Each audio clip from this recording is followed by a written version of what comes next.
नमस्कार। आज त्रयोदशी का चाँद है और मैं ज्योतिष पर चाँद की बात करना चाहता हूँ। मैं ज्योतिष का विद्यार्थी होने के नाते चाँद मेरा प्रिय विषय है। मेरा मानना है कि जिस प्रकार एक अकेला चंद्रमा 2/3 राशि के जल तत्व में ज्वार भाटा लाने में सक्षम है, उसी प्रकार मनुष्य के जीवन के सारे उतार चढ़ाव चंद्रमा करने में सक्षम है। इसलिए मेरा मानना है कि जब हम ज्योतिष की बात करते हैं तो चंद्रमा एक महत्वपूर्ण ग्रह होता है। इस दृष्टि से मैं आज ज्योतिष की बात चंद्रमा के साथ करना चाहता हूँ। चंद्रमा जो कि 2.25 दिन में अपने एक राशि का परिवर्तन करता है, यानी 2.25 दिन में 9 नक्षत्र जब चलते हैं, मतलब 9 नक्षत्र नहीं 2.25 नक्षत्र जब चलते हैं तो एक राशि का परिवर्तन होता है। इस प्रकार चंद्रमा जो कि मनुष्य के मन का कारक है, वही सही अर्थों में जीवन में सुख का कारक है। यह एक दृष्टि है जो कि दार्शनिक दृष्टि है।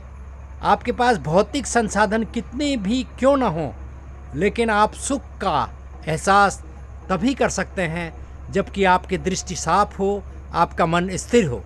आपका मन स्थिर हो यह इस बात पर निर्भर करता है कि आपकी कुंडली में चंद्रमा की क्या स्थिति है। इसलिए 4 आधारों पर आज मैं चंद्रमा की बात करना चाहता हूँ।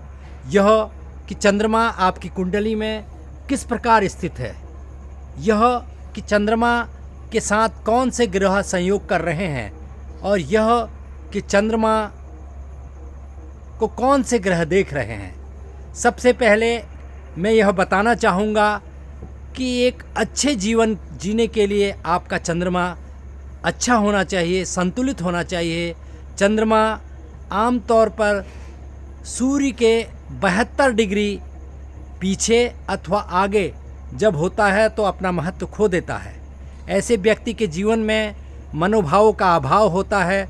वह संसार को भावनात्मक दृष्टि से, रिश्तों की दृष्टि से भोगने में सक्षम नहीं होता है।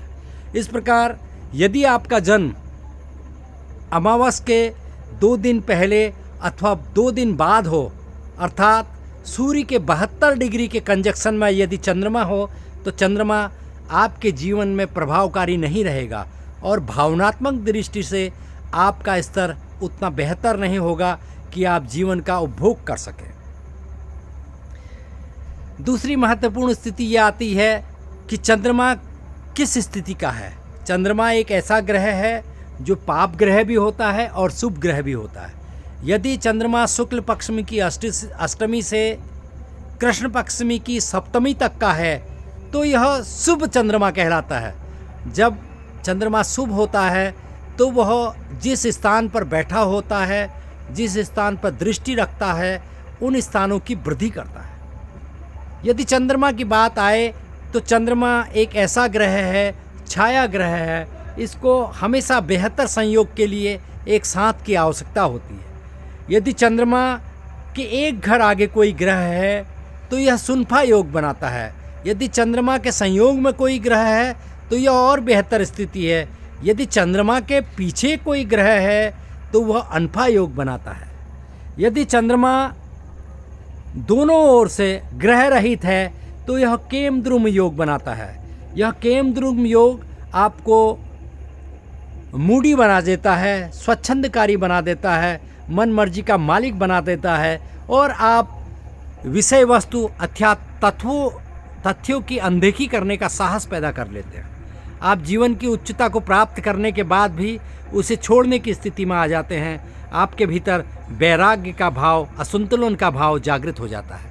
इसलिए ज़रूरी है कि आप चंद्रमा में संयम अपनाएं और इस संयम के लिए आप देखें कि आपकी कुंडली में चंद्रमा से एक घर आगे कौन सा ग्रह है। यदि आपका चंद्रमा बृहस्पति के साथ, शुक्र के साथ, बुध के साथ संयुक्त होता है तो आप उसी प्रकार का व्यवहार करेंगे। यदि बृहस्पति के साथ चंद्रमा का संपर्क है तो यह एक बेहतर विद्वतापूर्ण स्थिति को जन्म देता है। यदि शुक्र के साथ है तो आपकी उपभोग में रुचि होगी, सांसारिक विषयों में रुचि होगी। यदि बुध के साथ आपके चंद्रमा का संयोग है, हालांकि बुध के साथ चंद्रमा शत्रुतापूर्ण व्यवहार करता है, इसलिए जिन जातकों की राशि कन्या अथवा मिथुन है उन्हें अपने मन के अनुसार निर्णय नहीं करने चाहिए। अब उन्हें अपने जीवन के महत्वपूर्ण फैसलों को अपने मन पर निर्भर नहीं करना चाहिए। उन्हें अपने मित्रों से ज़रूर सलाह करनी चाहिए, मन मर्जी से बचना चाहिए।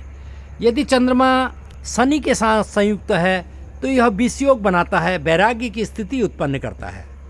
इस प्रकार संयोग, जिस प्रकार के ग्रहों के साथ चंद्रमा संयोग करता है, आपके जीवन की स्थितियाँ उसी प्रकार की हो जाती हैं। जीवन में आप किस प्रकार की स्थितियों का सामना कर रहे हैं, आपके जीवन में प्रकाश है, विद्युतापूर्ण स्थितियां हैं, सुख है, संतुलन है, यह सब कुछ आपके संसाधनों पर नहीं, आपकी मन स्थिति पर निर्भर करता है। इसलिए चंद्रमा एक बहुत महत्वपूर्ण ग्रह है जिसको समझे जाने की आवश्यकता है। यदि आपके चंद्रमा में मंगल की दृष्टि है तो आप गुस्से की प्रवृत्ति रख सकते हैं। यदि आपके चंद्रमा सूर्य के कंजक्शन में है, 72 डिग्री सूर्य के साथ है, तो आपके भीतर एक निराशा का भाव रहेगा, एक आत्मविश्वास की कमी आपके साथ रहेगी। यदि आपके चंद्रमा में शनि की दृष्टि है तो वैराग्य का भाव, आप कठोर फैसले ले सकते हैं, सांसारिक सुखों का त्याग कर सकते हैं। यदि आप शुक्र के प्रभाव में चंद्रमा आपका है तो आप जीवन का सुख प्राप्त करेंगे, उपभोग करेंगे। यदि बुध के प्रभाव में है, चंद्रमा शत्रुतापूर्ण होने के बाद भी आपको विचारवान बनाएगा, आप बहुत बेहतर परामर्शदात्री होंगे।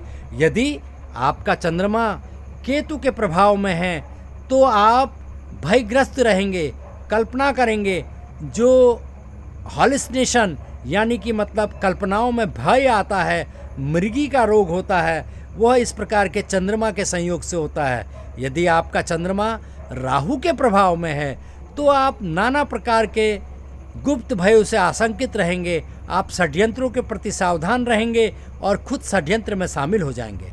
इस प्रकार जीवन की महत्वपूर्ण विद्याओं को चंद्रमा प्रभावित करता है। यदि आपका चंद्रमा किसी प्रकार से दुर्बल है तो आपको 2 प्रकार की स्थितियों पर विश्वास करना चाहिए। आपको हर पूर्णिमा चंद्रमा का दान करना चाहिए, चंद्रमा की पूजा करनी चाहिए और शिव की आराधना करनी चाहिए। शिव की आराधना वह तत्व है जो आपके हर प्रकार के विष को हर सकता है, आपके जीवन में संयम ला सकता है, और संयम के बगैर, संतुलन के बगैर आपका जीवन पूर्णता को प्राप्त नहीं होता है। इसलिए ज्योतिष में चंद्रमा का बहुत महत्व है। आपको अपने चंद्रमा का जरूर आकलन करना चाहिए। धन्यवाद।